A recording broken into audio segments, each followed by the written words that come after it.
Kwa majina naitwa Laurent Stuart Mgasa, ni meneja wa mgodi wa Msasa Gold Mine. Tumia fursa hii kumshukuru Mheshimiwa Rais wa Jamhuri ya Muungano wa Tanzania Dr. Samia Suluhu Hassan kupitia Wizara ya Madini kwa kuweza kutupatia leseni za wachimbaji wadogo, jambo ambalo limekuwa tofauti na awali. Ni mfumo rahisi sana wa kupata leseni, mtuma maombi, kupita application, baada ya hapo unapata utaratibu kamili wa kupata leseni.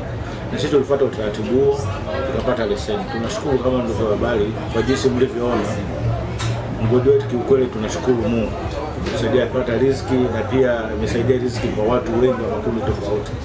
Na jinsi mnavyoona mgodi wetu hapo una zaidi ya watu 3,500 hadi 4,000. Wote wanapata riziki kupitia mgodi huu. Kati ya watu humo kuna makundi ambao ni wachimbaji moja kwa moja wanazama kwenye maduara, lakini wapo wa mafundi wanaofunga maduara, wapo wadhamini wa hayo maduara, lakini pia wapo wanunuzi wa mawe. Kuna makundi pia kina mama ambao wanahusika na felo na ukwale. Kuna makundi ya wabeba mizigo ambao wamegawanyika, wengine kwa baskeli, wengine kwa kutumia jitihada za kubeba. Lakini tofauti na hapo pia kuna makundi mengine ambayo yanapata riziki kutokana na uchimbaji huu, kiwemo wamiliki wa maroji au magesti tunayokaa, wapishi wa chakula, na wanaouza maduka yetu waweza kupata huduma sehemu tofauti. Kubwa zaidi tunashukuru kwa sababu tunaweza kupata riziki mmoja, na pia serikali inaweza kupata kipato.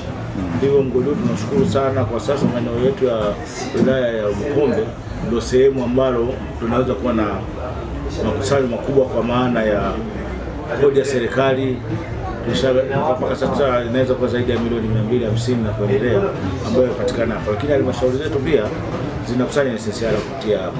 Lakini na wale ambao ni wanakijiji wa maeneo haya, kuna kazi zile ambazo hazihitaji elimu wala uzoefu wa kutosha, tunaelekezana na tunafanya kazi kwa pamoja. Tunashukuru pia vyombo vya ulinzi na usalama vya wilaya, hususan mkuu wa wilaya na afisa madini mkazi. Tumekuwa tukishirikiana kwa moja na mbili, yoyote inayokuwa imetokea hapa tunafanya kwa ushirikiano. Tunafanya kazi vizuri kwa ushirikiano na wenye mashamba, serikali ya kijiji, tunapata riziki. Hivyo tunashukuru sana kwa wote, kwa maana Wizara ya Madini. Na pia mimi nitumie nafasi hii kuwaasa vijana hao na watu wote wenye dhamira au woga wa kusita kutafuta leseni. Mfumo ni rahisi sana, na yote anayeomba anapata kupitia mfumo. Hiyo sana shukuru serikali, na mimi nawasihi wachimbaji wote ambao wako karibu na maeneo haya wasogee. Uchimbaji wa hapa ni rahisi, mashimo sio marefu na riziki inapatikana. Kati ya mikakati itakayofanywa kazi ni kuwekeza zaidi kwenye sekta zinazoajiri watu wengi, na miongoni mwa sekta hizo